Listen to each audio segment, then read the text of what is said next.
Voyez donc, bonnes gens, venus ici ce soir, laissez-nous vous conter une très belle histoire. C'est d'un roi, c'est d'un roi, c'est d'un roi, c'est d'un roi. Et confortablement sur ces sièges noués, déposer l'océan. Car pour avoir au mieux des esprits vraiment clairs, il faut savoir flatter ses yeux et son derrière. Or je vais vous conter le destin étonnant de Pépin le très noble qui fut roi des femmes. Ses proches et ses amis le surnommaient le bref, car il était petit mais ce fut un grand chef. Nous le voyons ce soir dans un château gascon, où il a peut-être bu bien plus que de raison.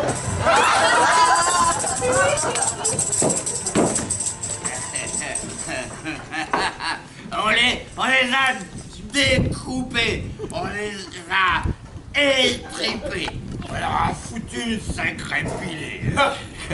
Et ces soldats gascons nous ont prêté la main. Ah, c'est grâce à eux que j'ai eu ma galette au sarrasin. Regardez-moi donc ces hommes vigoureux. Ils ont de beaux charrettes, de la force et du feu. Vaillants et solides. Dis-moi, quel est ton nom? Je m'appelle Enguerrand de Saint-Mont. Ah, tu t'es très bien battu. Et je veux t'honorer. Je te fais capitaine de ma grande armée. Es-tu marié? Oui, Seigneur, je le suis. Alors, que fait ta femme? Est-elle très jolie? Ah non, elle est vilaine et c'est une fermière. Mais elle chante sans cesse et ne veut pas se taire. Vilaine fermière, vilaine fermière. Ce mot me met en tête un joli petit air. Sans contrefaçon, je suis un gascon. Et toi, brave soldat, dis comment t'appelles-tu? Je connais ta bravoure, une grande vertu. Moi, sire, mon nom est Gaston de Bourgogne. Ah. Et as-tu toi aussi une femme qui t'attend? Non, elle ne m'attend point, car elle est partie vendre nos bons foie gras tout là-haut à Paris. Ah, elle travaille. C'est bien, tu peux en être fier. Elle va chercher des sous bien loin de votre terre et présenter là vos délicieux produits. Je te fais compte. Et elle, comtesse du Paris.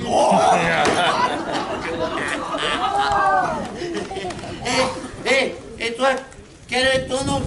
Je t'ai vu ce matin te battre avec ardeur. Bonne aventure, Pétain. Bonne aventure. Vraiment original. Quand t'as un pétain, ben voilà un nom de maréchal. Hein? Et as-tu, toi, et que fait ton ton épouse quand tu es à la guerre?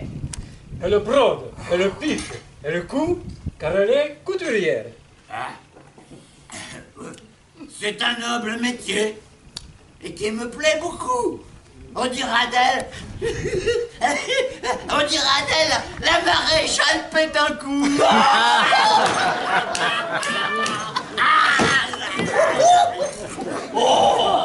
Oh, Seigneur. C'est à moi donc encore à voir. Fallait servir aussi. Et qu'on s'amuse ce soir. Mais assez de combats. Assez de tueries. Car il faut, à présent, mettre fin à mon lit. Oh, des femmes, monseigneur. Il n'est qu'à vous pencher. Et dedans votre couche, elles sont prêtes à tomber. Vous voyez ces gasconnes, ne sont-elles point jolies?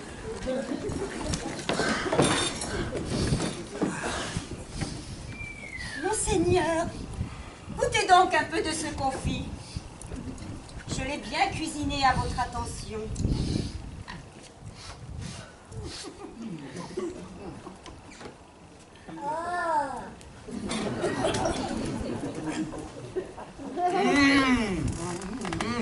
Très fameux, en effet. C'est du canard gascon. Et si vous l'aimez tant, j'en ferai tous les jours. Ce sera pour vous, preuve de mon amour. Écoutez-toi, mon frère, elle cherche à vous séduire. Devant vous, elle ne veut que se faire reluire. C'est une fille de rien. Écoutez-moi cela.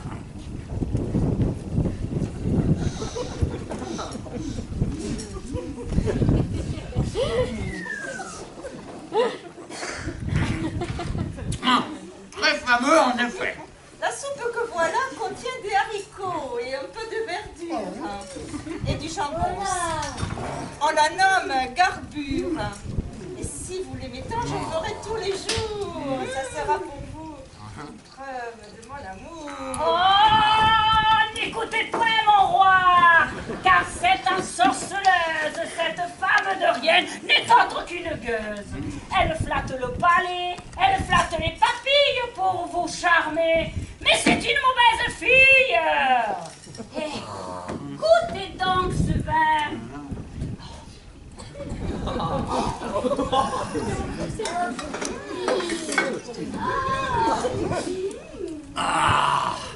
Sa robe est très belle. Oui. Il est élaboré dans les Hauts de Bergel. Nous cultivons là-bas un très joli vignoble. Ce vin sera pour vous qui êtes grand et noble. Seigneur, regardez-la. Elle veut vous griser. Mais en réalité, elle en veut à votre argent.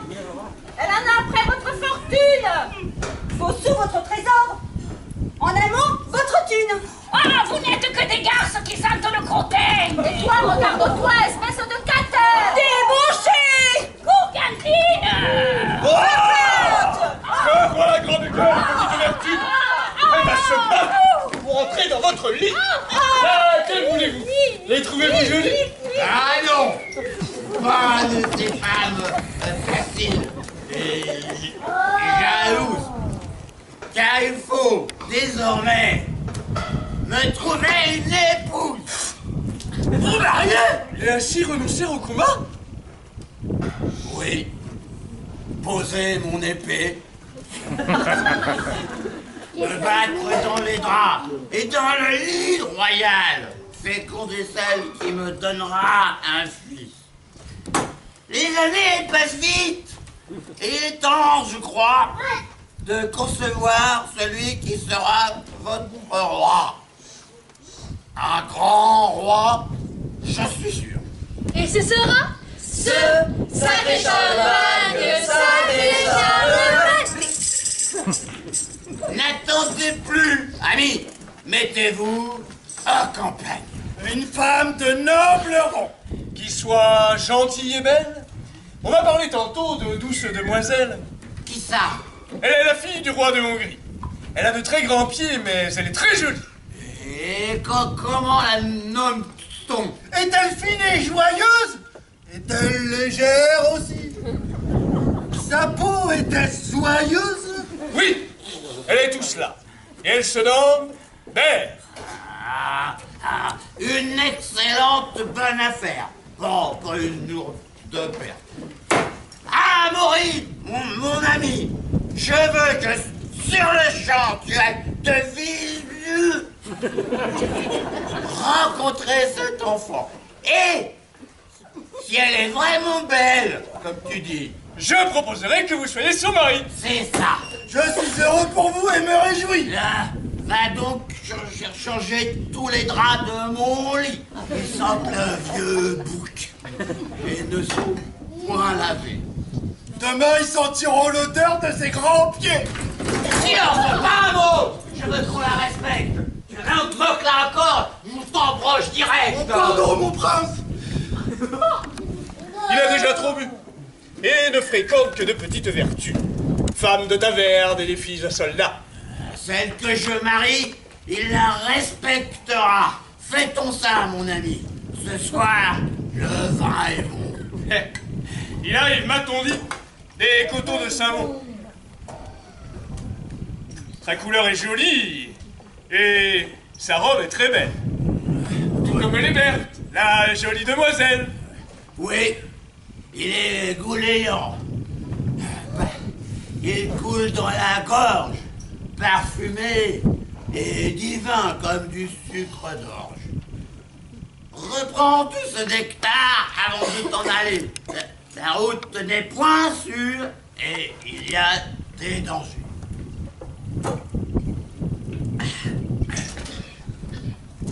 On raconte que d'étranges créatures nous guettent sur les bords des chemins. Moitié homme, moitié bête. Si par aventure, vous chevauchez trop vite, poussant votre cheval jusqu'à ses limites, surgissant devant vous, ils sortent de l'ornière et vous jettent au visage un éclair de lumière. Aveuglé, vous tombez à bas de la monture et vous voilà victime de ces créatures qui vous battent et vous volent et vous laissent sanglants après vous avoir dépouillé de votre argent. Mais dis-moi, mais quel est le nom de ces êtres barbares?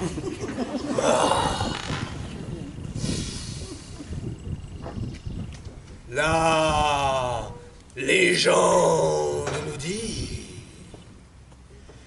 qu'on les nomme Radar.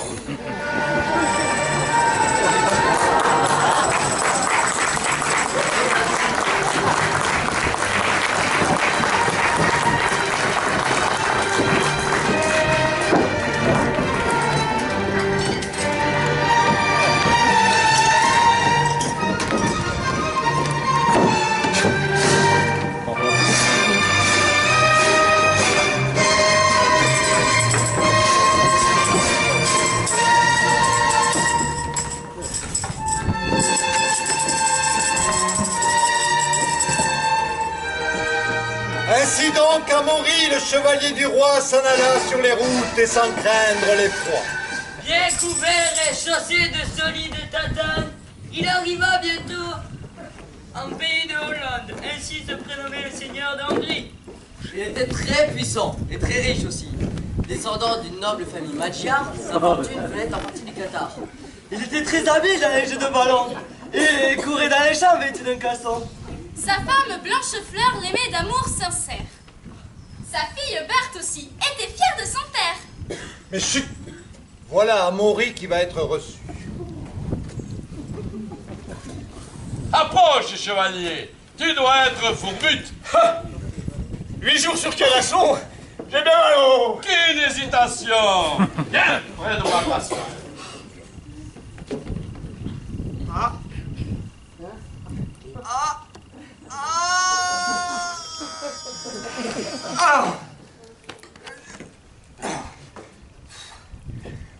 Voici Berthe, ma fille, qui porte mes espoirs. Et voici Blanchefleur, mon épouse adorée. Marge, Marge, Marge et sa servante. Et Tibère, son valet. Alix, que voici, est la fille de Marge. Elle est un peu ma fille, car je paye ses charges. Dis-vite maintenant, après tout ce chemin, quel est donc le message de ton envoi, Pépin? Je tâcherai d'être bref. Au autant que les mots rois. Et voyant votre fille, mon cœur est en émoi. Qu'elle est belle, qu'elle est fine, si douce et si jolie. Je suis végétarienne et j'adore les radis. Oh là, Seigneur Toudou, lâchez donc cet enfant, que nous voulons marier à quelqu'un de son rang. Ne vous méprenez point, madame, car ce soir, mes yeux sont ceux du roi. Je suis là pour la voir. Elle est vraiment superbe, on ne m'a point menti. Et ses pieds qu'on dit grands, je les trouve petits. Fadez et raconta. Car dans cette famille, les panards ne sont pas ceux de ma jolie fille. Je suis le seul ici, équipé de grands pieds, qui me mène droit au but. Oh, ce que je vais marquer. Berthe est comme sa mère. Et parfaite en tout point. Très bien proportionné. Rien en trop. Rien. Vraiment rien. Mais alors, votre roi... Mon roi cherche une femme, de grand et noble sang. Et cette belle dame, qui bien que jeune encore, est sortie de l'enfance. Elle fera, c'est certain, une reine de France que tous vont adorer. Il veut donc m'épouser? J'en fais le serment, madame. Et il le fera quand vos parents donneront leur consentement. Marier nos enfants. Marier nos enfants, allier nos deux maisons. Allier nos deux maisons. Celui qui refuserait en perdrait la raison. Alors c'est entendu? Oui, pour moi c'est d'accord. Mais je veux son avis. Qu'en dis-tu, mon trésor? Qu'en penses-tu, ma fille? Oh, moi je suis enchantée. Je me réjouis déjà car je vais voyager. On dit que la France est le plus beau pays.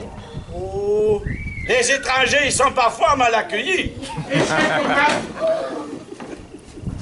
Quand viendra-t-il de nous? Oh, mais vous partirez aussi. Marge, Alix et Tiver, je vous confie ma fille. Elle est comme ma sœur. Elle est de ma famille. Oui, Nous serons avec elle, reine. Soyez sans crainte.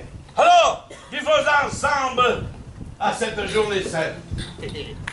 J'ai là un petit bœuf que l'on nomme Pacherin. Il est très apprécié chaque fois que l'on trinque.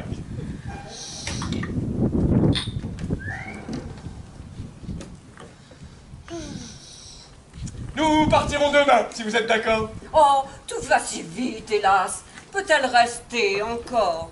Le roi ne peut attendre, car il serait déçu. Elle partira demain. L'affaire est entendue. Il te faut une escorte, pas question qu'un chemin, il puisse t'arriver le moindre des pépins.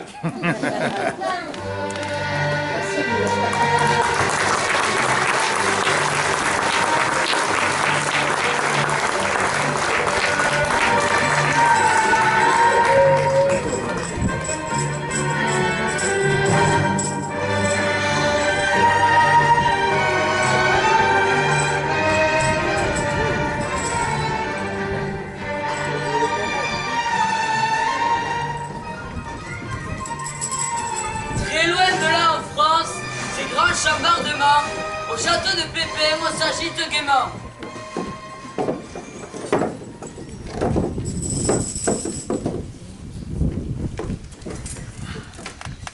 Les servantes s'activent sur l'argenterie pour faire honneur à la princesse de Hongrie.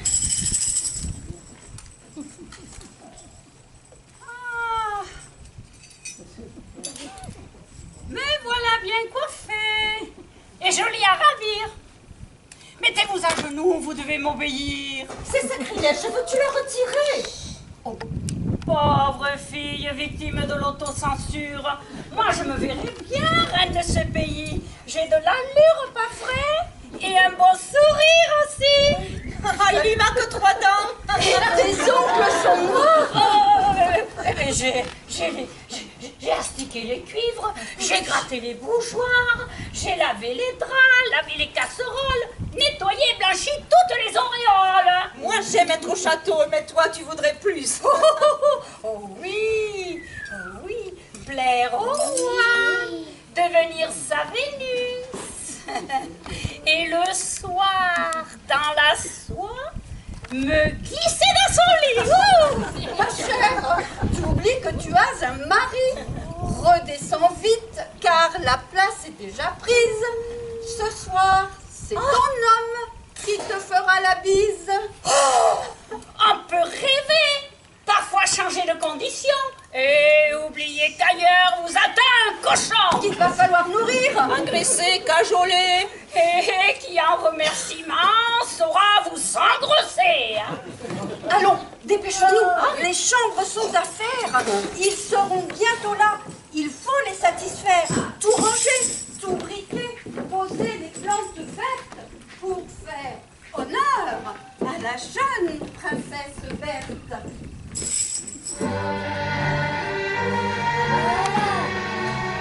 Ainsi donc, sur les routes, Berthe va cheminant.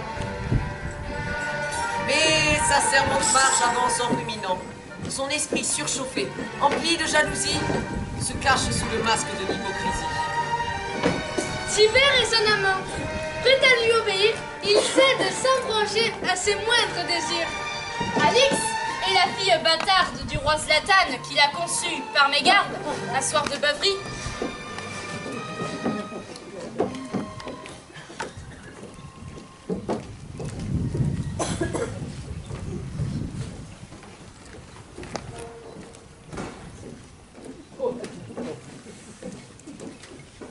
Nous voici seuls enfin.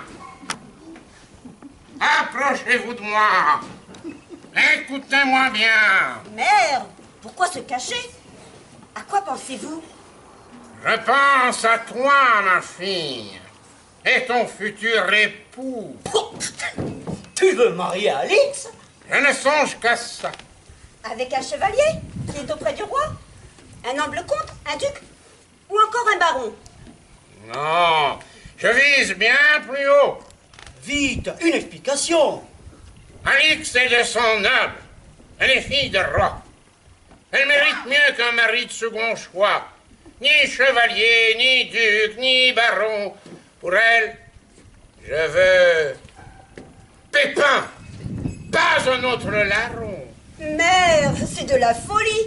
Berthe lui est promise. Et par là, votre idée me semble compromise. Même irréalisable. Je ne suis que servante. Tout juste bonne, en fait, à lui servir d'amante ou de maîtresse. Non. Tu seras son épouse. Les femmes te voyant seront toutes jalouses. Mais Berthe, qu'est-ce que tu en fais? Cela est mon affaire. Si vous faites ce que je vous dirai de faire. Mais quoi? Ah! Silence. Je l'entends. La voilà. Oh, le voyage fut long. Je suis endolorie. Il me faut un onguent sur la partie meurtrie de ma pauvre personne. Alix, veux-tu bien masser mon pauvre dos et mon rond popotin? Oui, ma reine. Oh, je ne suis que princesse encore. Et je dois prendre soin de ma face et de mon corps, qui seront présentés dans un instant au roi. Vous serez voilés. Ainsi le veut la loi. Ah bon? Il ne verra donc pas mon visage? Non, il le devinera sous votre camouflage. Mieux vaut savoir se faire désirer que de céder trop vite à un mari pressé. Comment trouvez-vous ma robe? Elle est très jolie. Et ma quoi? Pas très pratique dans un lit. Tais-toi, Tibère! Et vous, replacez votre voile. Sous le tissu léger brillera votre étoile. Alix, toi aussi, cache ce beau visage. Pour un moment, mettez vos jolis yeux en cage. Ils arrivent.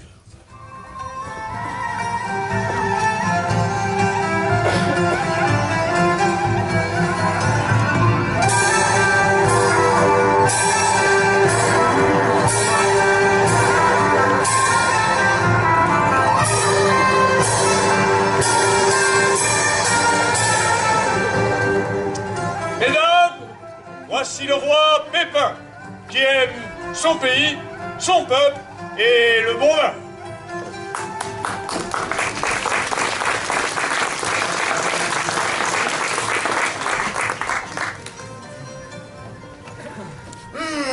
Je suis fier d'accueillir en si bel équipage celle avec qui ce soir je serai en ménage. À propos, laquelle est-ce? Elles sont bien voilées. Voici Berthe, Seigneur. Dites Berthe au grand pied. Mais c'est une légende, ses pieds sont tout petits. Ah, les miens les chaufferont quand ils seront au lit. Ne puis-je apercevoir un moment son visage? La Vierge va voiler lors de son mariage. Cette coutume, en vrai, je ne la connais pas. C'est une tradition du beau pays hongrois. Si vous le dites, alors j'accepte de le croire. Ne lui refilerait-on pas un repoussoir? N'étant point le marié, je m'en vais vérifier que Berthe est sous ce voile et cache sa beauté. Halte là, chevalier. Cela est interdit. Laisse-le donc, Tibère. Je donne mon permis. Oh, je suis ébloui. Elle est superbe et fière. Heureux de l'avoir vue avant d'aller en guerre. Vous nous quittez, monsieur? Avant votre mariage, je m'en vais batailler, embrocher du sauvage. Quelques Espagnols et quelques Basques armés qui chatouillent mes hommes au pied des Pyrénées. Et vous, mon futur époux, partirez-vous aussi? Non point, car dès demain je vous mène à Paris.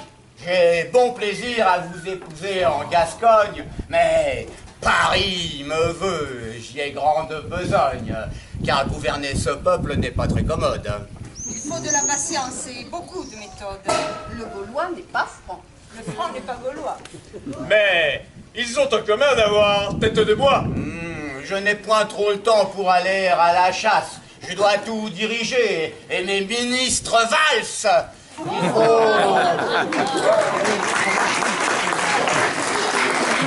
Il faut mener la guerre en pays de Hollande, où les promesses volent comme des sarabandes. N'avez-vous point les mêmes par chez vous, en Hongrie? Que de petits problèmes que l'on nomme Sarkozy. Que veut donc dire ce mot? Veuillez bien m'expliquer. Cela se dit à propos de gens très énervés qui s'agitent en tous sens, en promettant beaucoup, mais qui finalement dépensent tous nos sous. Non. Il n'est point temps de parler politique. Préparez vos affaires. Suivez vos domestiques.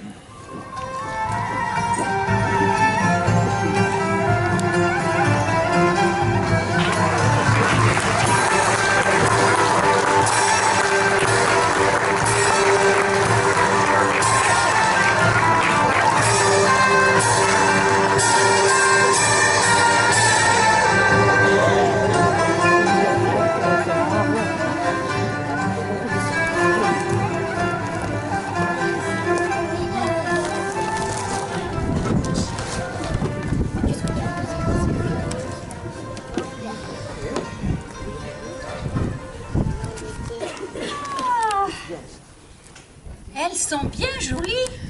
Ce soir, elle sera reine. Posséder du sang noble est une grande veine.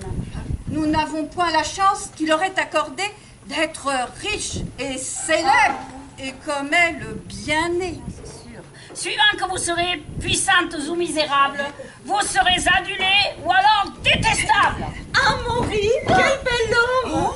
Je l'ai croisé tantôt. Il marchait fièrement, portant son grand manteau. À genoux devant lui, je suis tombée émue. Et j'avoue qu'il m'a prise au dépourvu. Oh! J'aimerais, moi aussi, qu'on me prête attention. Il faudra pour cela faire la révolution. Mais qu'est-ce donc? C'est la noce! On y va danser.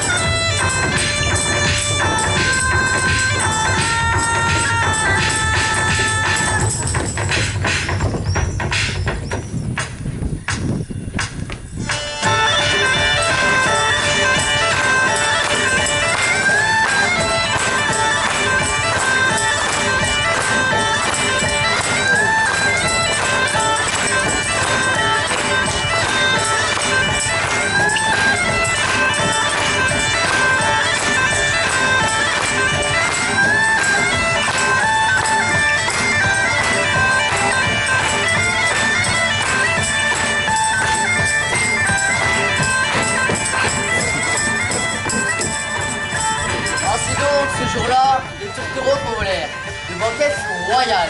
Jusqu'au cou sera fier. Magiciennes, danseurs et gentils troubadours présentèrent aux époux leurs plus jolis atours. On chanta, on dansa et on but beaucoup enfin. Mais à minuit, le roi sonna la fin, car il voulait profiter de sa nuit de noces et apaiser de ses chausses ce qui lui faisait bosse. Et découvrir le visage adoré que depuis trop longtemps on lui avait caché. Mais écoutez-nous bien, car ici tout bascule. Quand marche la servante, ignorant les scrupules, met en place son plan diabolique.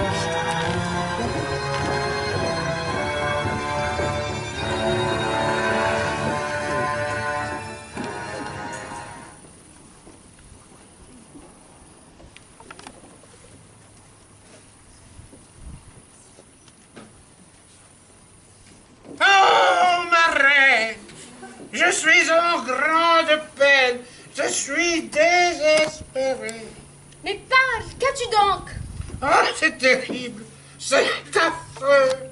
Ce que l'on m'a dit est irrespectueux. Je n'ai que peu de temps, car j'ai un devoir royal. Et mon mari m'attend dans la chambre nuptiale. Surtout, n'y allez point, car ce qu'on m'a dit montre qu'il est danger de grimper dans ce lit. Mais que veux-tu dire? C'est à propos de Pépin. Il ne faut pas se fier à son air enfantin. Ah, en besogne de chair, on le dit assassin. Ce gentil roi se transforme soudain lorsqu'il affame dans son lit. Il devient fou. On m'a dit qu'il les bat, qu'il leur donne des coups. Au lieu d'agir comme le plus doux des amants, il se comporte comme un affreux tyran. Il tape, il frappe, il cogne. On dit qu'il n'est content que lorsqu'il voit couler le sang. Oh Berthe, c'est quel malheur. Je ne peux vous laisser seule affronter tel danger. Oh, mais ce que vous dites est très grave. Et mon cœur s'affole à l'idée que cette nuit se transforme en viol. Mais tel est mon destin. Je dois l'assumer. Je suis reine de France. Il faut me sacrifier. Je ne veux pas, c'est trop. C'est terrible. C'est dur. Mais il y a un moyen d'éviter la torture. C'est possible, je crois. Oh, dis vite, quel est-il? Il faut tromper ce roi, ce serpent, ce reptile. Plutôt que de vous laisser malmener, j'ai pensé ce soir vous faire remplacer. Envoyer une autre femme dans son lit. Mais c'est impossible. Moi, je vous dis que si. Je suis prête à m'offrir. Ce soir, j'irai pour vous. Oh, je ne puis tromper de la sorte mon époux. Oh, pensez à vos parents. Pensez à votre mère. Elle serait si peinée de vous voir en enfer. Et couverte de plaies, assommée par les coups, il pourra aller jusqu'à vous. Non, je ne sais pas, je ne sais plus. Ah, écoutez-moi. Pépin n'a jamais vu votre joli minois. Alix ira ce soir s'allonger près de lui et subir les violences de ce roi maudit. Et au petit matin, alors qu'il dormira, vous la remplacerez dans le lit, dans les draps. Vous viendrez très tôt, surtout sans faire de bruit. Vous vous glisserez à ma place dans le lit. Ainsi, vous serez reine, gardant votre beauté. Oh, ne dites pas non. Je veux me sacrifier. Pour vous, pour votre honneur, pour notre patrie. Alors, pressée de toutes parts, Berthe a dit oui. C'est ainsi que le sort est en train de se jouer. Mais Berthe n'a pas compris qu'on vient de la tromper. Pépin est-il vraiment cet horrible tyran? Avec les femmes, il est poli et très galant. Mais elle ne le sait pas, car elle le croit violent. Elle pense qu'Alix passe un mauvais moment. Elle ne peut pas dormir. Et au bout de la nuit, de la chambre nuptiale, elle vint pousser lui. Alix, me voilà. Tenez, prenez ça. Mais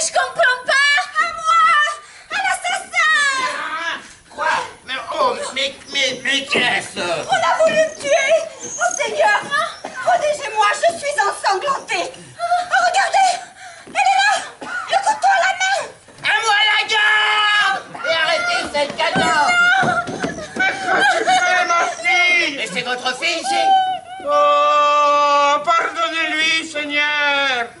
C'est de la jalousie. Jamais je n'aurais cru qu'elle eût été capable d'un crime si odieux de se rendre coupable. Mais c'est votre enfant, et vous l'avez mal éduqué. Mon courroux est si grand que vous serez châtié. Elle a voulu ici obéir la reine Berthe, et ce geste assassin causera donc sa perte. Emmenez ces deux femmes, je veux qu'on les tue. Oh sire, soyez généreux. Montrez votre vertu. Épargnez donc la mère qui est déjà punie. Et pourquoi le ferais-je? Elle est coupable aussi. En ne la tuant point, vous la punissez fort. Elle vivra désormais avec son remords, l'œil de sa conscience au-dessus de son lit. Ah, je veux te contenter. Qu'il en soit donc ainsi. Quant à cette traînée, qui fut pour moi cruelle, je vous demande qu'on me débarrasse d'elle. Menez-la en forêt pour son exécution et portez-moi la preuve de votre mission.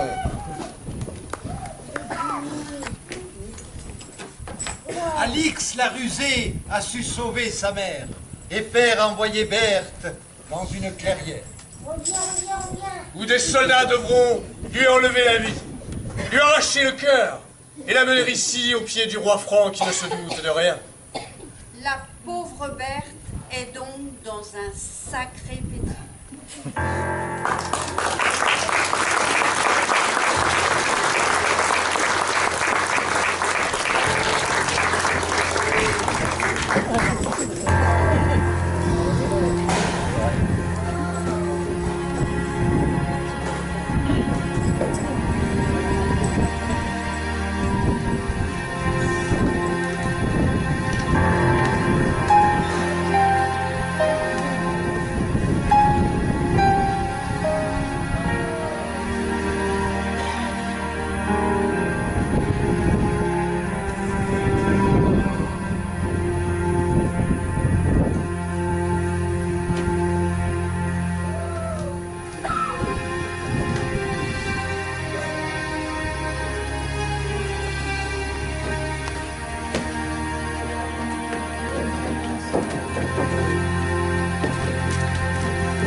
Il fait sombre ce soir sous la voûte céleste.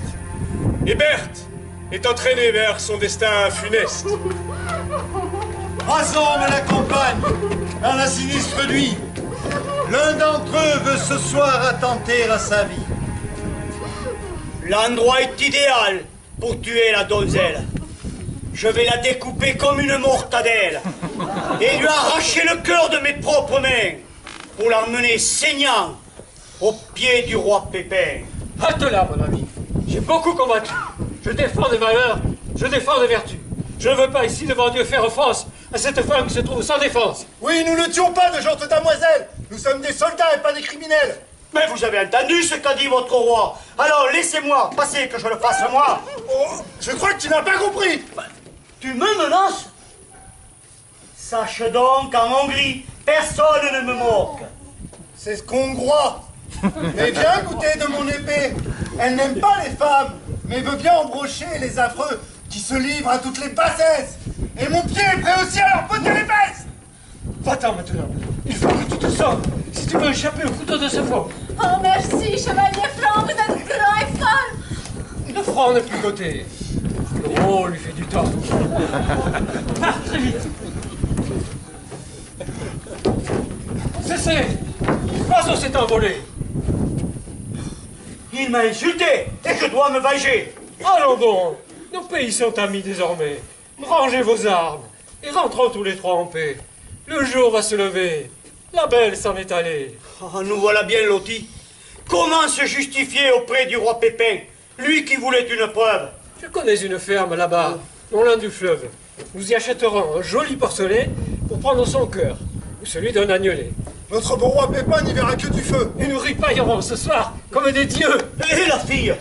Ce n'était qu'une servante. Seule dans la forêt, pieds nus et larmoyantes, je ne donne pas cher de sa vie. Elle n'ira pas loin. Les loups s'en chargeront avant demain matin. Oh, j'aurais mieux fait de la tuer au couteau! Conduis-toi en soldat, et non pas en bourreau.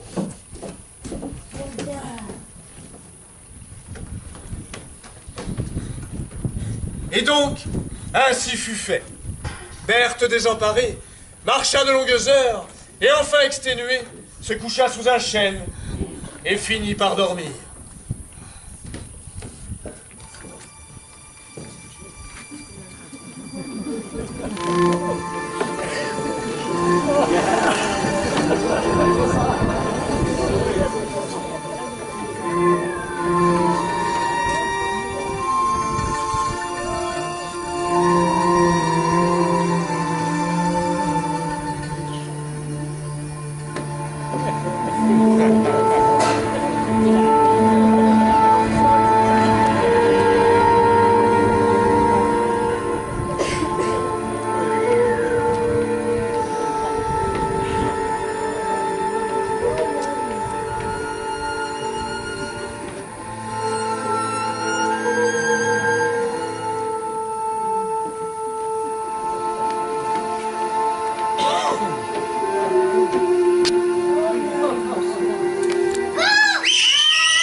Mais voilà, deux larrons qu'elle n'a pas vu venir.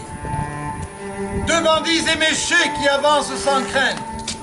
L'un d'eux est Casse-Trogne, l'autre c'est Torchepin.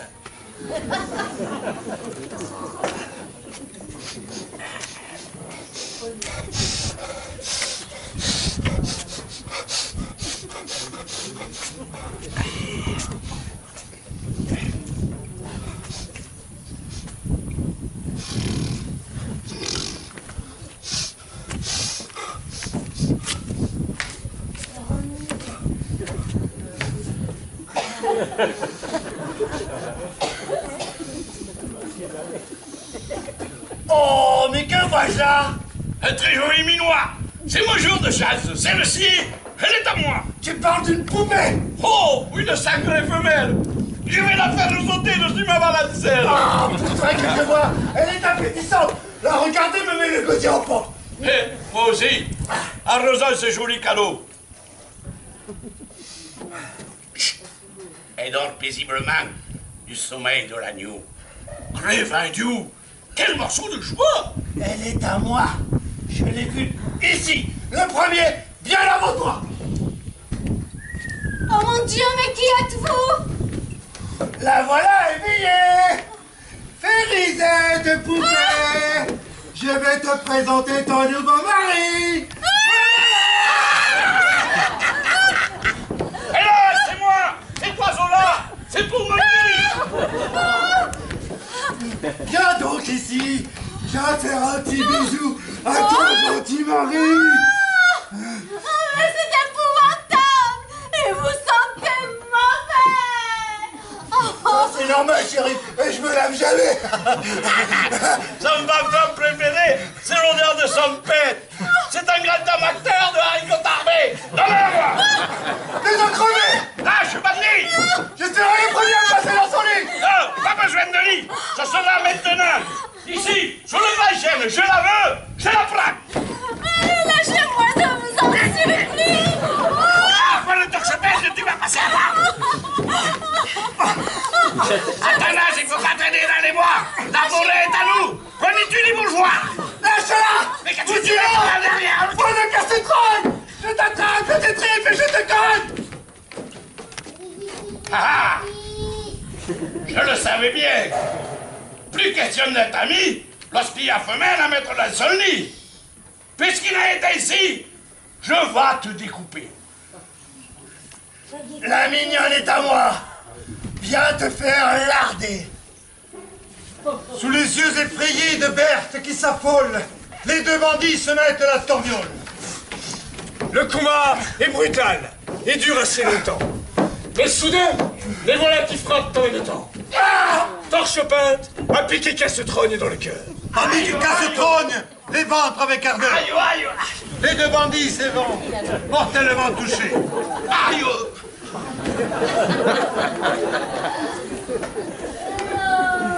Si boire est un plaisir, il ne...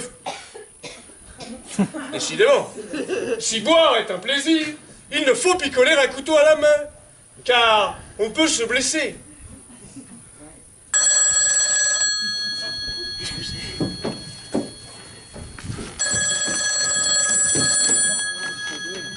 Ouais. Oh putain!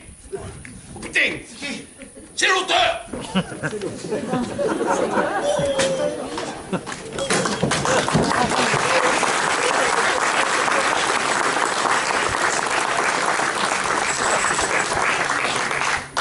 Regardez maintenant la pauvre jeune fille se sauver dans les bois, très loin de sa famille. Elle croise des démons, des formes affolantes, d'étranges créatures et leurs ombres géantes. Ce ne sont que des arbres agités par le vent, mais qui dans la nuit sombre deviennent inquiétants. Mais au détour d'un chemin, une ours est apparue. La pauvre fille tremble. Elle se sent comme nue. Elle se sait démunie face à ce grand danger et pense que sa dernière heure est arrivée. Abandonnée de tous, elle s'en remet à Dieu. Oh Seigneur Tout-Puissant, que j'adore et que j'aime, ne jetez point sur moi ce méchant anathème et empêchez que cette ours, tout comme une ogresse, me mange avant que je n'ai pu aller à Corpès. Il faut croire que les dieux... Ah non, les fées Ah oui. sont parfois à l'écoute. L'ours se détourne pour reprendre sa route. D'aucuns en déduiront qu'il est mal élevé de mourir brusquement sans s'être confessé. Berthe se relève, cherche à nouveau de l'aide.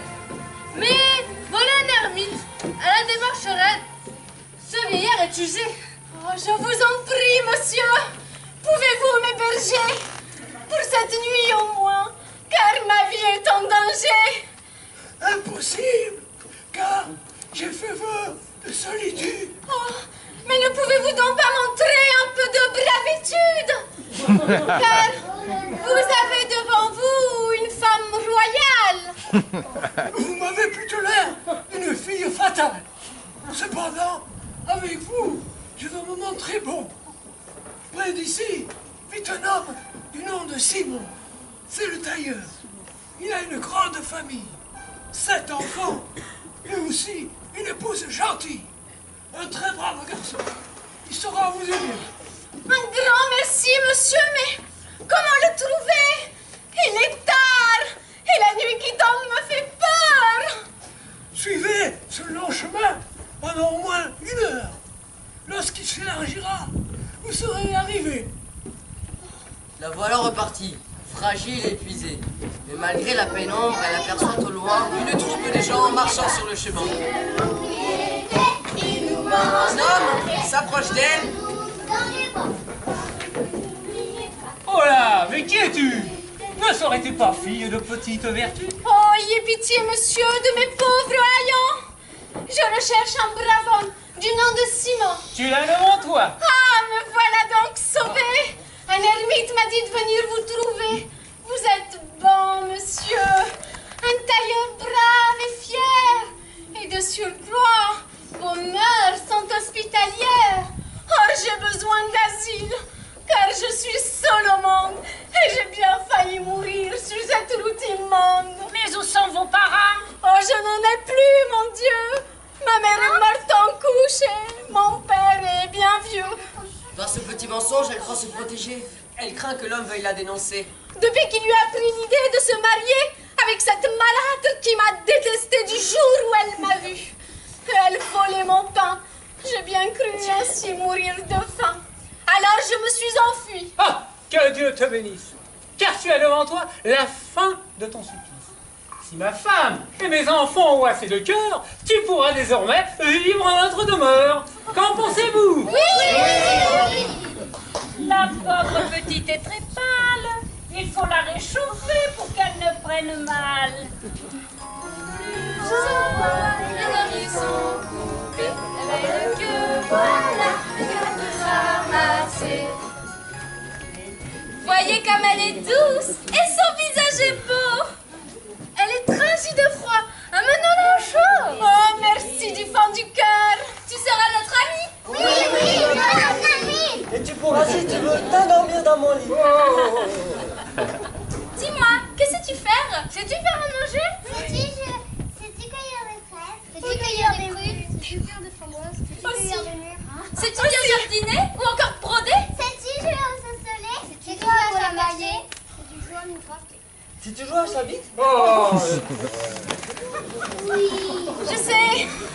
je sais tenir l'aiguille pour la broderie et faire patiemment belle tapisserie. Alors tout est parfait. Elle sera bien chez nous. Dites, comment vous appelez-vous? Berthe. Le nom hésite. Il lui a échappé. Mais elle ne dira rien d'autre sur son passé. Ah, mais c'est un joli prénom. Et qui n'est point courant. C'est la première fois vraiment que je l'entends. Alors, si Simone est d'accord, moi je le suis. Oh, de m'accueillir ainsi, c'est vraiment très gentil. À notre époque est parfois très machiste. Quant à moi, je suis femme et je suis féministe. Il m'est tout naturel d'être alors solidaire d'une fille perdue qui traîne sa misère. Maman est combative et nous a élevés noble d'indépendance. Aimons la liberté. Chez nous, hommes et femmes sont à égalité. Rentrons donc maintenant, je vais faire le dîner.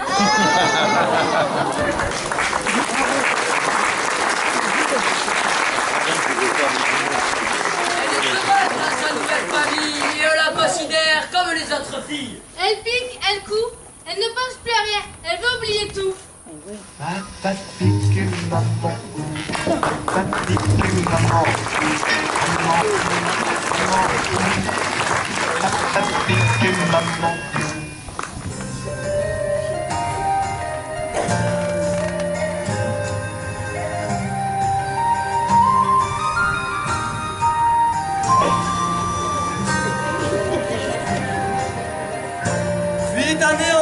Là-bas dans l'Hongrie, Blanchefleur se morfond auprès de son mari.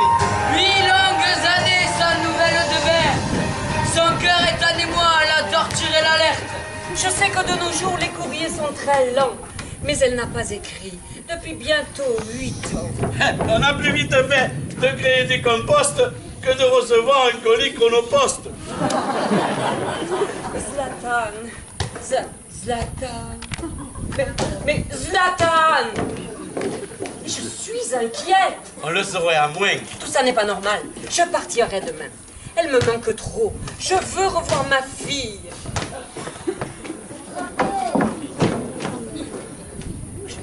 Mais je m'angoisse. Buvez donc un peu de camomille. Je dois rester ici. Gouverner ma tâche. Je ne peux pas partir, car demain soir, j'ai match. Mais quand donc cesserez-vous de jouer les gamins?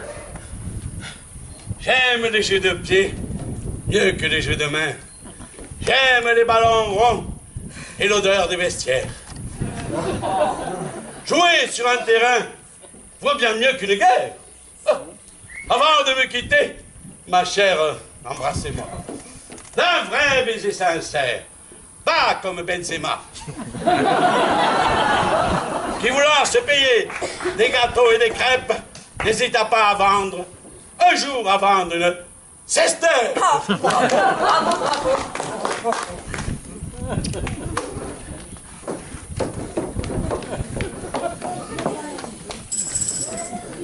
Ainsi, le lendemain, Blanchefleur repartit. Escortée, elle quitta son pays de Hongrie.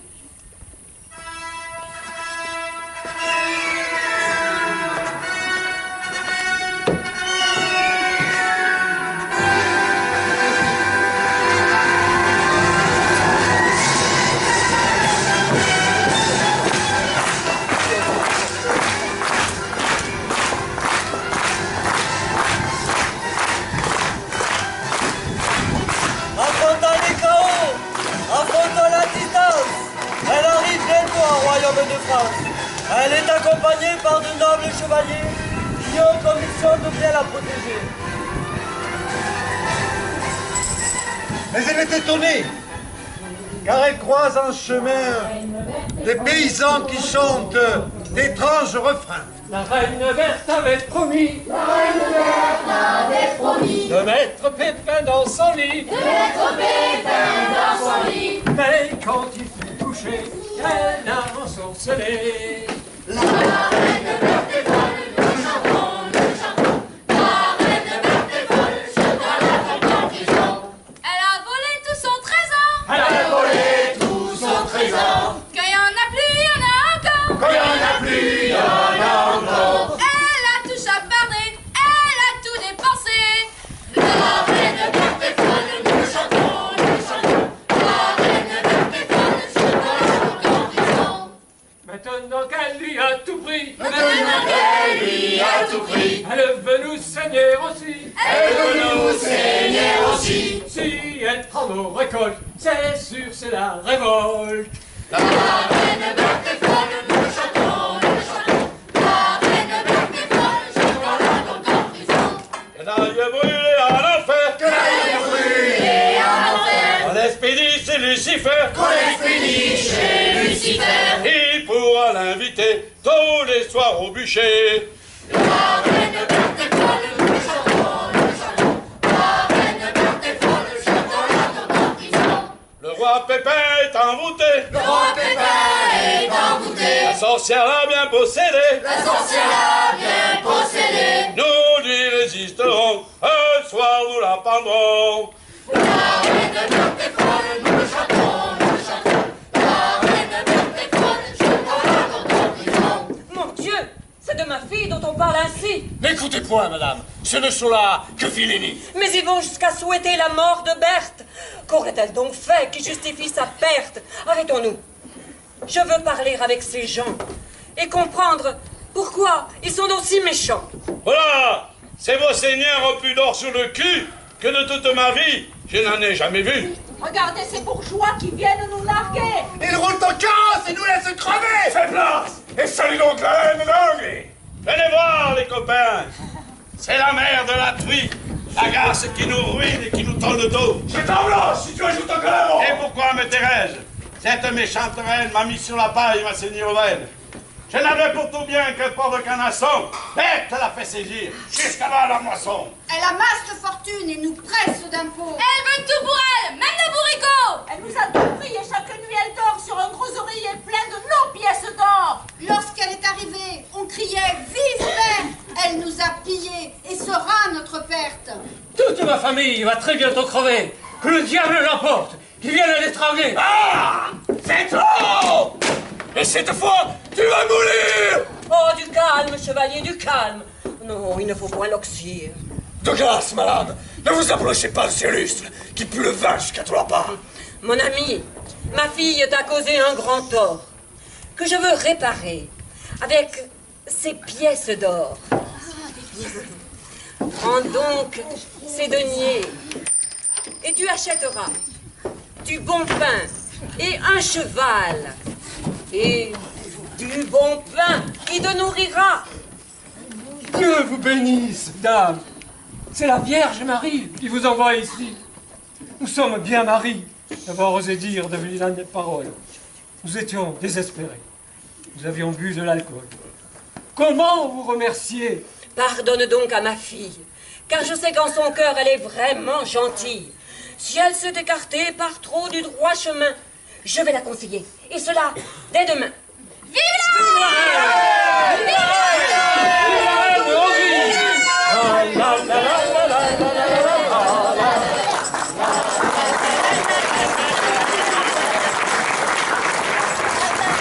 Est-il possible qu'Aubert s'est tournée si mal? Elle qui était si douce, si bonne, si loyale. Allons-y.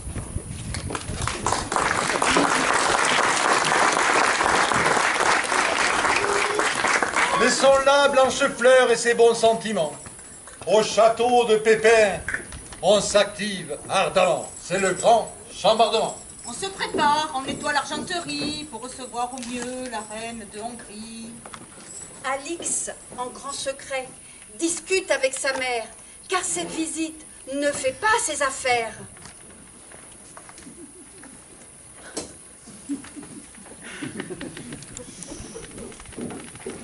Elle va me reconnaître. Alors tout est perdu. N'en dis point de bêtises. Le problème est ardu, mais il est un moyen de détourner le sort. Oh, dis-le vite, car tu sais que je risque la mort. Monte dans ta chambre. Prends la mine maussade. Moi, je dirais au roi que tu es très malade et que nul n'ici-bas ne saurait t'approcher. Que pour guérir, tu dois seul te reposer. Oh mère, tu as raison. L'idée est excellente. Dis partout que je suis de santé chancelante. Calfeutre ta fenêtre. Jette tes bougies. Dans le noir, elle ne pourra te reconnaître. Allez, va maintenant. Je cours m'alité. Autant qu'est mon épouse. Elle est très fatiguée. Vous devriez faire venir un de vos médecins. Elle est lasse, épuisée et ne se sent pas bien. C'est fâcheux, car sa mère ne saurait tarder. Blanchefleur, pour l'avoir, a longtemps voyagé. Votre épouse ne peut se montrer. Elle est lasse. C'est bien ma veine, alors. Et je suis dans la mélasse. Hein. Venue de loin, c'est sûr, elle ne voudra attendre. Elle est trop mal en point. Vous devez le comprendre. La reine Blanchefleur. Entrez donc, ma chère. Je suis très heureux, car j'aime ma belle-mère. Ah, Seigneur Pépin, enfin. Oh, la route a été dure. Et je veux maintenant voir ma progéniture. La reine Berthe? Oui, ma fille, comment va-t-elle? Oh, elle brillait ce matin, tout comme une chandelle. Mais on m'a dit tantôt qu'elle était alitée. Oh, sans doute l'émotion due à mon arrivée. Menez-moi vite dans sa chambre, je vous prie. Elle ne veut voir personne, pas même son mari. Oh, Marche, Marche. Oh, quel plaisir de te revoir enfin. Tu veilles encore sur Berthe, et c'est très bien. Embrasse-moi. Non, ma reine, je n'oserais point. Ma chère, méfiez-vous de cette femme-là. Ah, pourquoi? Sa fille a voulu tuer mon épouse. La voir devenir reine l'a rendue jalouse. Alix? Mais que s'est-il passé? Dis-moi tout. Ma reine, je suis désespéré. Pouvez-vous me pardonner? Mais de quoi? Comment tout cela est-il arrivé? Avec un poignard. Très tôt, elle a pénétré dans notre chambre, pendant que je dormais. Elle a frappé la reine, faisant couler le sang. Si c'est la vérité, c'est vraiment accablant. C'est vrai. Oh. Mais une blessure sans gravité, qui fut par mes docteurs tout de suite soignée. Cependant, il fallait punir la coupable de cet acte odieux, terrible, abominable. Mes soldats l'ont tué. Oh non! Si.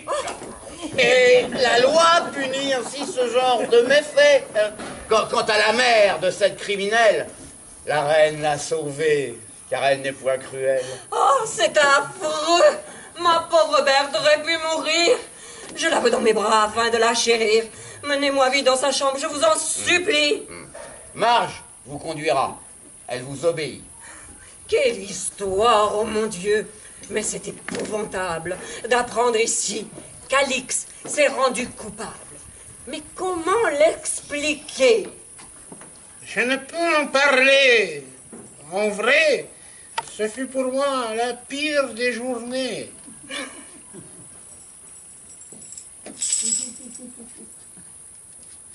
Cependant qu'elle marchait dans les sombres couloirs, Marge réfléchissait à la fin de l'histoire. Elle ne voulait pas que la reine Blanchefleur n'entrât dans la chambre à n'importe quelle heure.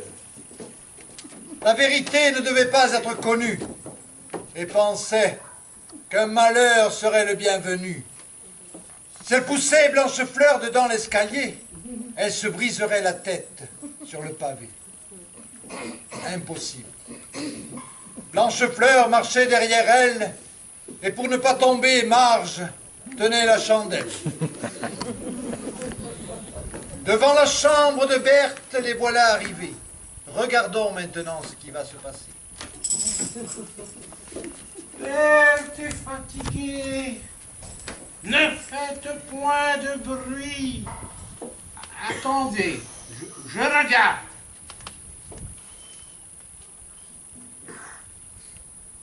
Elle dort en paix. Il ne faut point la déranger.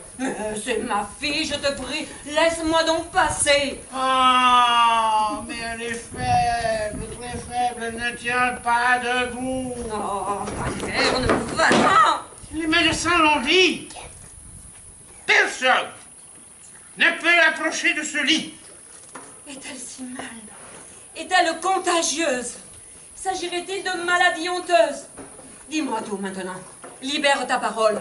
Ma pauvre Berthe aurait-elle attrapé la vérole? Je ne peux vous répondre. Mais tout ce que je sais, c'est qu'il faut la laisser se reposer en paix. Moi, j'entre ici. Silence, je vous prie. Laissez-moi dormir au fond de ce grand lit. J'ai besoin d'être seule et de me reposer. Mais je suis ta mère. Alors ayez pitié. N'entrez point. Devant Dieu, je ne veux pas vous voir. Elle est bien mal en point. Et sa voix est bizarre. Il faut que je te voie, Berthe. Comment vas-tu? Oh, je me sens toute faible. Oh, son souffle est très ténu. Parle-moi, ma chérie. Ah, je suis vraiment lasse. Lorsque je parle, je sens que ma voix se casse. Je voudrais t'embrasser. Oh non, n'approchez pas. Gardez bien la distance. Oh, ne faites pas un pas. Je veux pourtant te voir. Ayez pitié, ma mère. Je ne supporte point la moindre des lumières.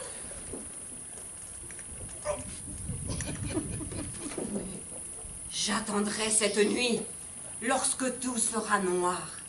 Et avant d'entrer, je soufflerai mon bougeoir. Ah, qu'il en soit fait ainsi. Mais partez maintenant. Laissez se reposer votre gentil enfant. Blanchefleur fit alors mine de s'éloigner, et derrière une porte, elle alla se cacher, car son cœur de mère était pris par le doute. Elle devait voir Berthe, cela coûte que coûte.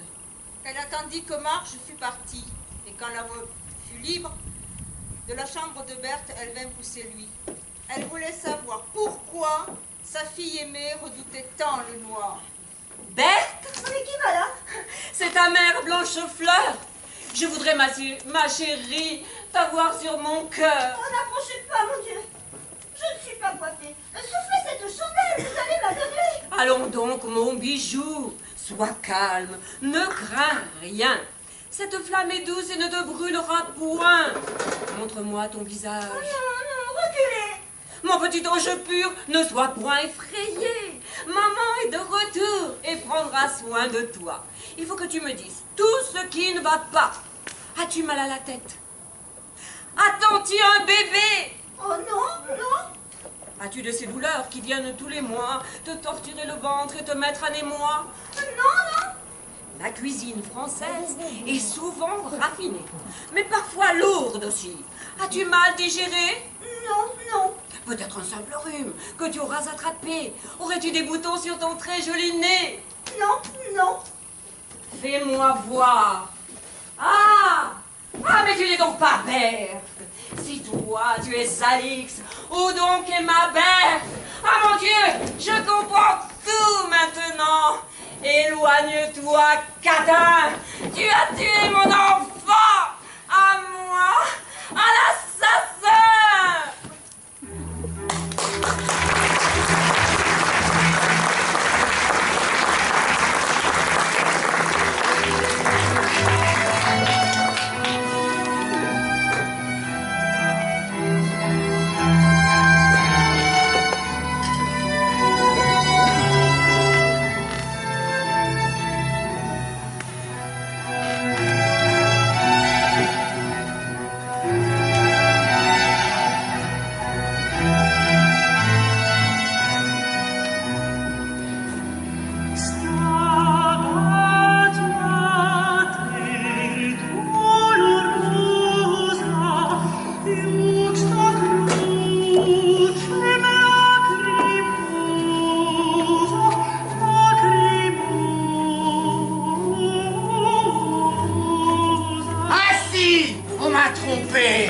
Et j'ai été trahi. Alors que je croyais, la reine dans mon lit, ce n'était qu'une servante qui s'y vautrait. Sa fourberie et ses caresses m'aveuglaient. C'est Alix. Ayez pitié. Oh, épargnez-la, Seigneur. Prenez plutôt ma vie. La coupable, c'est moi. Deux femmes à qui on aurait donné le bon Dieu sans confession. Et qui m'ont fait commettre un crime horrible. Ces traînées, ces gaffes m'ont fait assassiner votre fille. Ah mon Dieu. Mais je croyais bien faire. Je voulais venger Berthe qui prétendait qu'elle l'avait frappée. Mais ce n'était point Berthe, c'était cette catin qui a fait de son roi un terrible assassin. Mais vous l'avez tué, Pépin. Quelqu'un s'en est chargé, Godefroy et Morin, deux de mes chevaliers. Elle était innocente et morte de frayeur. Je leur ai demandé de m'amener son cœur, ce qu'ils ont fait. Seigneur, je dois vous avouer que ce n'est pas la très exacte vérité. Elle parle, explique-toi. Il était tard ce soir. La pauvre était transie et tremblait dans le noir. Tibère s'approchait d'elle et allait l'égorger. Alors Morin et moi, nous l'avons empêché. Nous sommes chevaliers et nous ne tuons pas de femmes sans défense. Mais je ne comprends pas. C'est pourtant bien son cœur que vous m'avez porté. C'était celui d'un porc qu'on avait égorgé. Dans une ferme où nous avons fait ripaille avant que de dormir la nuit dans la paille. Mais alors, ma fille, qu'est-elle devenue? Disparue dans les bois, dans le froid, les pieds nus. Elle est encore en vie. Je le sais, je le sens. Ah, l'instinct ne trompe pas l'âme d'une maman. J'irai moi-même la chercher. Et dès demain, avec mes chevaliers, Godefroy et Morin. En attendant, je veux que l'on jette au cachot ces deux femmes et cet homme, cet horrible trio. Et je vous laisserai, madame, le soin de décider par vous-même du sort qu'il faut leur réserver. Nous les ramènerons en pays de Hongrie pour faire du boudin et de la charcuterie. Qu'on servira de pâté aux cochons.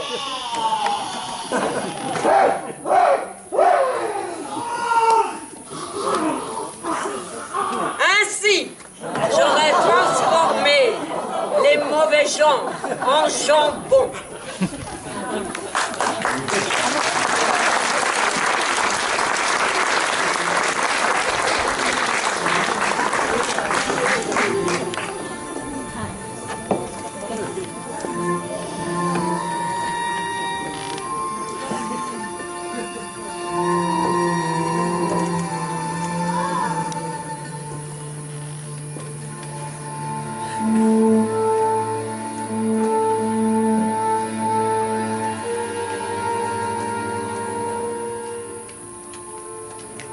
Le lendemain matin, Pépin courait les bois, interrogeant paysans et bourgeois.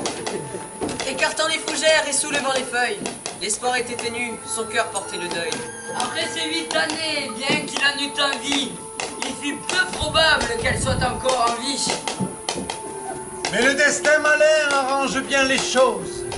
Au détour d'un chemin et au milieu des roses, humble devant la croix, une femme priait. C'était Berthe, oui. Mais le roi, lui, l'ignorait. Quelques secondes au plus l'avait-il aperçu 8 ans plus tôt, il ne l'a pas reconnu. Quant à Berthe, elle a également oublié le visage de celui qui fut son aimé. Dites, belle inconnue, n'êtes-vous point farouche? Voulez-vous m'accorder un baiser sur la bouche? Messire chevalier, ne soyez point paillard. De grâce, ne vous comportez pas en soudard. Vous êtes si jolie, votre teint est charmant. Venez avec moi jouer au jeu des amants, vous serez la maîtresse d'un puissant seigneur. Je vous comblerai de biens et de bonheur. Je vous emmènerai avec moi à Paris et vous vous prélasserez tous les soirs dans mon lit. Monsieur, vous n'avez point les biens que je désire. Ce n'est qu'en servant Dieu qu'on peut les obtenir. Oh, les péchés de chair sont ceux que Dieu pardonne. Couchons-nous tous les deux, petite polissonne. Oh, halte là, chevalier! Reculez donc enfin! Car je suis votre reine, l'épouse de Pépin. On m'a conduite ici pour être assassinée. Ce serait donc un crime si vous me touchiez. Pardon, mamie. Je me suis emporté. Pardonnez. Je vous prie. Et permettez-moi ce soir de vous raccompagner jusqu'à la maison où vous devez demeurer. J'y consens, puisqu'il me faut en passer par là. 8 chevauchants, un âne amazone. Ils arrivèrent bientôt à vue de la maison.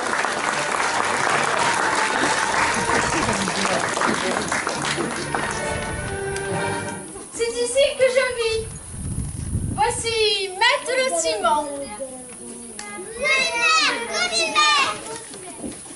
Que vous arrive-t-il? Vous êtes toute pâle. Cet homme que voici vous a-t-il fait du mal? Vous a-t-il fait violence dans les bois? Il a essayé. C'est un chevalier du roi. Chevalier ou manant, cela n'importe peu. Berthe est un trésor que nous a confié Dieu. Nous ne sommes plus à l'époque des sauvages. Nous sommes évolués, car c'est le Moyen-Âge. La femme, désormais, doit être respectée. Oh, rassurez-vous, madame, je ne l'ai point touché. On dit ça. Vos paroles sont heureuses, mais vos mains ont plutôt l'air d'être baladeuses. Seriez-vous féministe? Je défends des vertus. Respectez-nous les femmes. Vous serez coquille. Oh, vilaine Isabeau, mais veux-tu bien te taire, hein? Isabeau a raison, mère, et je la soutiens. Si un homme vous bat ou vous manque de respect, nous avons bien le droit de fermer son clapet.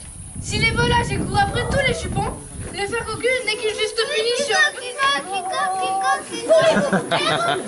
Tous ces vilains mots ne devraient point sortir de ces bouches-là. Si vous voulez vraiment parler de liberté, il faut tout d'abord nous laisser amuser. Oui, vous avez raison. Après tout, c'est normal de moquer l'homme qui agite un animal. Sire, ce sont là des manières de sauvages. Si jamais vous aviez volé son pucelage, je jure, au nom du roi, que dedans ma cabane, sans hésiter, je vous aurais fondu le crâne. Une enfant si jolie, et de plus vertueuse, et qui est comme une sainte, à la fois douce et pieuse. J'en conviens. Et je regrette d'avoir mal agi.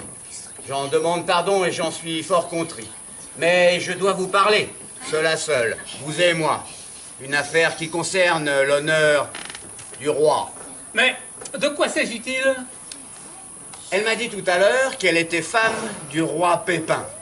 D'après vous, est-ce vrai? La reine Berthe, qui en son temps fut chassée de la cour, on l'a crue perdue dans la forêt. Les enfants disent aussi qu'elle serait votre nièce. Ce soir, la vérité doit sortir de la pièce. Je dois vous avouer que cette belle fille n'est pas en vérité issue de ma famille. Il y a 8 années de cela, je l'ai rencontrée, seule dans la forêt meurtrie et affamée. Elle disait qu'il était natif de l'Alsace et n'avait plus d'argent dans sa pauvre besace. Nous l'avons accueillie car elle était gentille. Et j'ai dit qu'elle faisait partie de ma famille. Si elle était vraiment reine, alors j'ai eu tort. Non, vous avez bien fait. Laissez donc vos remords. Et je dois vous remercier de votre attitude. Je n'ai eu besoin de votre gratitude. D'ailleurs, qui êtes-vous? Bandit de grand chemin? Quel est votre nom? On m'appelle Pépin. Je suis le roi. Sire, je ne sais plus quoi dire. Je vous ai offensé. Vous devez me maudire. Allons, relevez-vous. Vous êtes pardonnés. Vous et votre famille serez récompensés. Mais il est encore tôt. Surtout, ne dites rien. Ne dites pas à Berthe que je suis le roi. Je reviendrai demain, lever toutes mes prises. Et je promets à Berthe une sacrée surprise. Pépin était malin. Il voulait s'assurer que le tailleur Simon disait la vérité. Pour le savoir, il n'y avait qu'un seul moyen. Il revient le lendemain avec Blanchefleur.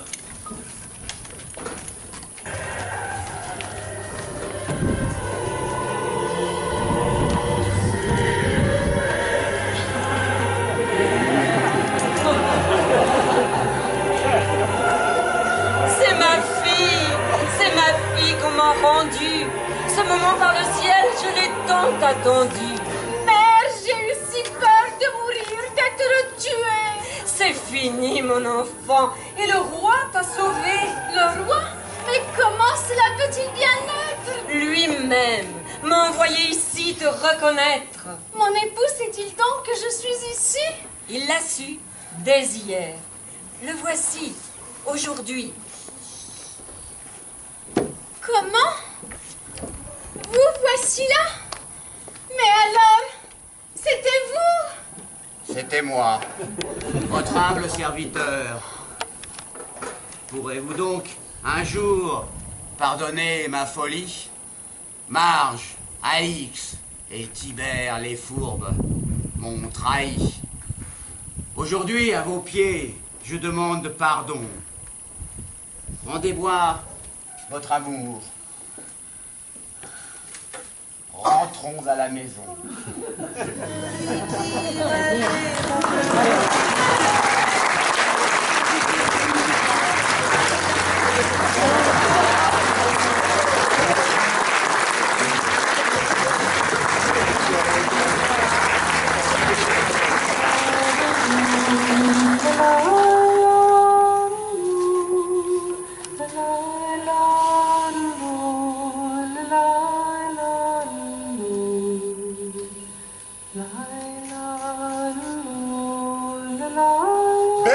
Pardonnée et l'affaire s'arrangea.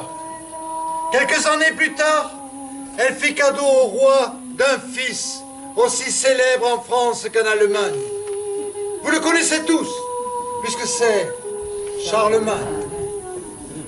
Par lui, la loi de Dieu fut levée et exaucée.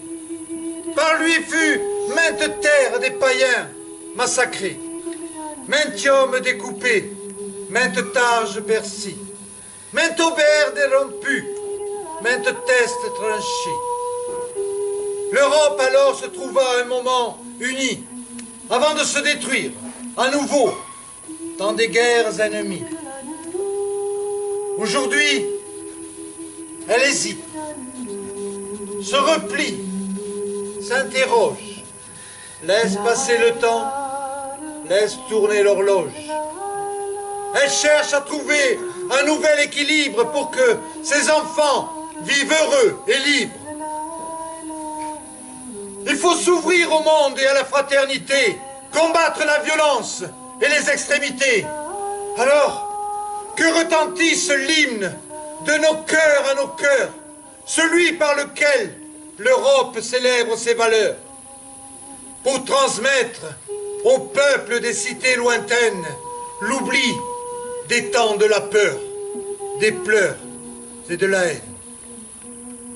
Alors, ce soir, on oublie tout. On boit, on rit. C'est la fête au château, le grand charivari. Pépin aime sa femme qu'il a retrouvée. Et pour la première fois, Berthe prend un grand pied.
Merci infiniment pour vos applaudissements qui nous vont droit au cœur.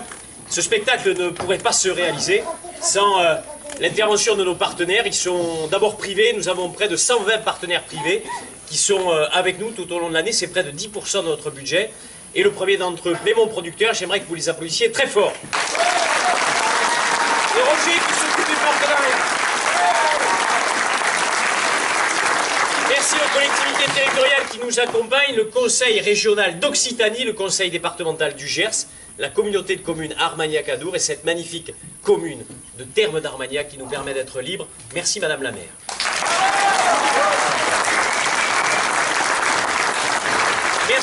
Merci à tous ces bénévoles qui vous ont accueillis, qui étaient à la buvette, qui étaient à la restauration de la troupe. Merci de les applaudir très très fort.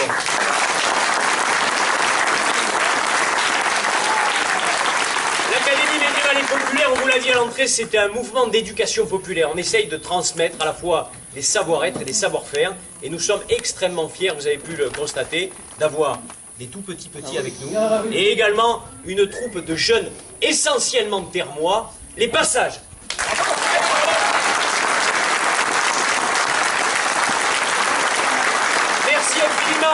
d'Ariane, une conserverie de grande qualité qui fait une bière délicieuse en plus d'un canard remarquable, qui vous ont nourri à l'entrée, vous pouvez les applaudir très fort. Merci à ces 3 extraordinaires salariés, 3 salariés à terme d'Armagnac, 3 salariés toute l'année pour faire vivre ce site. Marie-Noël, Jérémy et Alison. Terme d'Armagnac et l'Académie, c'est aussi la première association à avoir reçu les services civiques dans le domaine culturel du Gers. Ils sont 3 aujourd'hui, j'aimerais que vous applaudissiez. Il y en a un, c'est un ours aujourd'hui. Maxime, Hilaire et Guillaume. Ce soir, les maquillages ont été organisés, comme depuis quelque temps, par Martine. Les costumes ont été réalisés par Michel, Dominique, Eliane, Bruno, et bien entendu, sous la houlette de Martine. La régie lumière a été orchestrée ce soir par Patrice et Lise. La régie son a été pilotée par Alison. Ce spectacle a été mis en scène par 3 personnages étonnants, extraordinaires, fins, gentils, généreux. J'aimerais que vous les applaudissiez extrêmement fort. Je veux parler de Bernard, d'Alain et de Janie.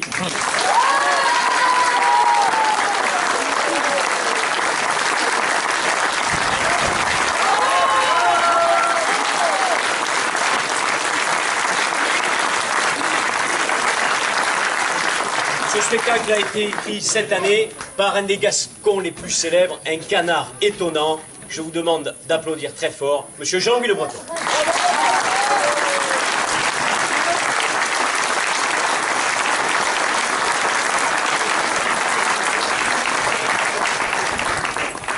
Il y en a un qui se fait jamais applaudir. Non, mais et c'est fort dommage, notre président à tous. Merci d'applaudir Thibaut Renonat.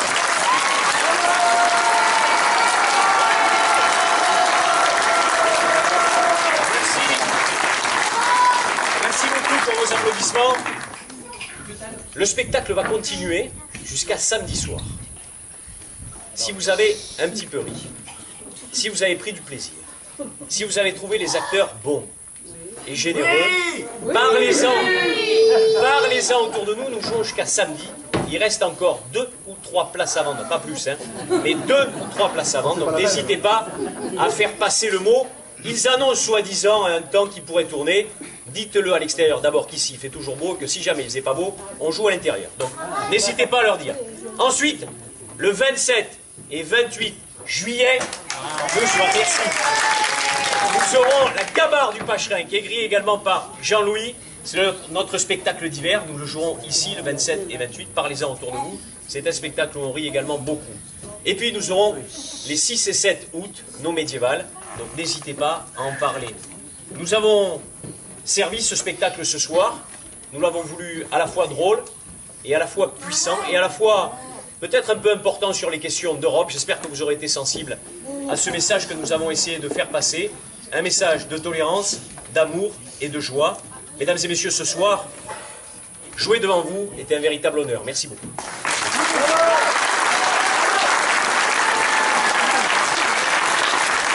Et maintenant, le petit verre de l'amitié offert par Primo Producteur.